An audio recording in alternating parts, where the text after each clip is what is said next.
E de repente você, num dia comum, começa a ler sua Bíblia, e aí você pensa, hoje eu vou ler o livro do Apocalipse.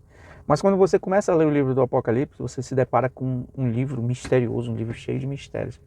E se você unir o livro do Apocalipse junto com o livro de Daniel, aí você vai ter muito mais mistérios para resolver. A boa notícia é que você vai resolver vários desses problemas lendo o livro de Daniel primeiro. E aí você vai continuar a sua leitura ali do livro do Apocalipse, a mensagem de Cristo. E aí você vai se deparar ali com uma mensagem para 7 igrejas. O livro do Apocalipse sendo direcionado para 7 igrejas. Aí você se para perguntar, será que existiam apenas 7 igrejas? As igrejas da Ásia ali. Por que ele enviou, né, essa carta às 7 igrejas da Ásia? Né? E aí você continua lendo o livro do Apocalipse e encontra ali grandes mistérios, o mistério dos 7 selos. 7 selos. E aí dentro desses 7 selos tem os 4 cavaleiros do Apocalipse. Dentro dos 4 cavaleiros do Apocalipse você vê outro mistério. Por que ele colocou 4 cavaleiros e não 5 cavaleiros? Não podia ser só um cavaleiro, ou os 7 cavaleiros do Apocalipse?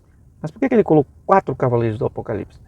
Aí você está lendo ali, bem, a abertura do 7º selo. No 7º selo ele vai falar ali de 7 trombetas. Aí eu pensei que ia acabar lá no 7º selo. Mas não, no 7º selo ele começa de novo a tocar trombetas.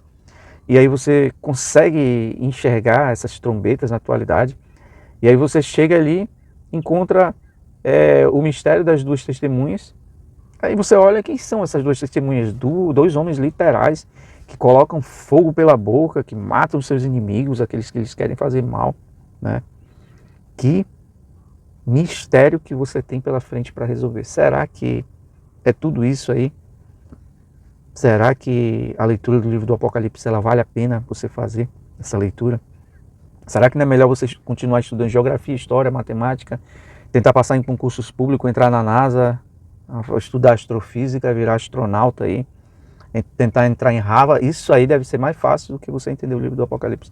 Você sabia que lá no último capítulo do profeta Daniel, no capítulo 12, quando ele fala assim para ele que o conhecimento haveria de se multiplicar, você presta atenção na conversa ali de Gabriel e Daniel, ele está falando ali do conhecimento das escrituras. Daniel pergunta sobre aquelas coisas, ele diz, Daniel, sela o livro porque são para dias ainda distantes, o conhecimento vai se multiplicar. Mas ele está falando ali do conhecimento das escrituras. Ele não está falando de química, física, matemática, dessas coisas que a gente se ocupa tanto o nosso tempo, inclusive eu, de aprender essas coisas. Ele está falando ali do conhecimento mais importante, que é o conhecimento das escrituras. Esse é o conhecimento que ele está falando. Muitos esquadrinharão e o conhecimento se multiplicará. Então é um desafio para você ler o livro do Apocalipse, entender o livro do Apocalipse, pegar o livro de Daniel. Aí quando você pega o livro de Daniel, aí fica muito mais difícil ainda. Você consegue ver na atualidade uma besta de 7 cabeças e 10 chifres? Você consegue ver as 2 testemunhas na atualidade? Você consegue enxergar essas coisas? Você consegue enxergar dentro do livro do Apocalipse a questão da mulher que está vestida de sol, a mulher com a lua debaixo dos pés, o sol, né? Vestida do sol com a lua debaixo dos pés, numa coroa de 12 estrelas na cabeça. Você consegue enxergar, você consegue ver quem é essa mulher, quem é essa grande prostituta que na testa dela vem escrita mistério, né?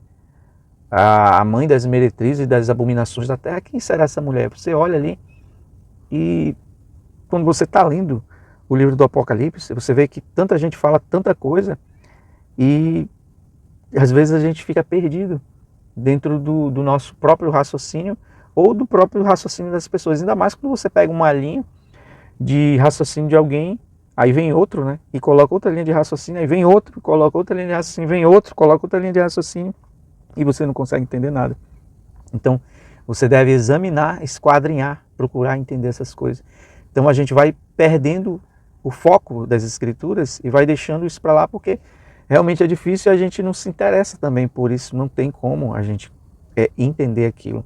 Então vai ficando cada vez mais difícil, você vai perdendo o interesse, a chama das escrituras, da palavra de Deus, ela vai se apagando e de repente você se depara, como lá na parábola das 10 virgens, sem azeite. Você já se parou para pensar por que aquelas 10 virgens ali elas estão sem azeite? Tem gente que fala que aquilo ali é o Espírito Santo que faltou para elas, mas você acha mesmo realmente que ali ele está falando do Espírito Santo? Quem está cheio do Espírito Santo vai dormir ou não?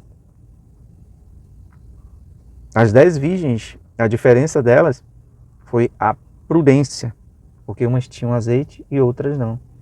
Aí ele diz assim, alguém grita, né? E diz assim, ide aos que vendem. Aos que vendem, aí está um grande mistério para você compreender, para nós compreender. Mas você vê que as escrituras, elas vão fazendo um enredo e você vai percebendo que esse dormir é o afastamento da palavra de Deus. É o desinteresse pela palavra de Deus. As pessoas não quererem buscar a palavra de Deus. E aí tem que vir alguém gritando e dizer, vejam, o noivo está vindo, saiam ao seu encontro, saiam ao seu encontro, né? Então você vê que a parábola das 10 virgens, elas têm um foco. Eu estou te mostrando um foco diferente do que é mostrado na atualidade. Mas a gente precisa estudar as escrituras para a gente poder entender. Você vê guerras, rumores de guerra, países contra países na atualidade. Onde é que está essa besta que emerge do mar, essa besta que emerge da terra? Como é que eu vou entender tudo isso? Só esquadrinhando, fazendo que nem está escrito lá no livro de Daniel. O conhecimento se multiplicará. O conhecimento se multiplicará. Muitos esquadrinharão, buscarão o conhecimento da Escritura, né? E hoje a gente está buscando esse conhecimento das Escrituras. Eu não sou dono da verdade, né? E é só uma opinião de algo aqui que eu sempre falo para vocês sobre a palavra de Deus, para quem acompanha aí esse pequeníssimo canal aí, Sexto Dia, né? Então meu nome é André Luiz. Até o próximo vídeo em nome de Jesus.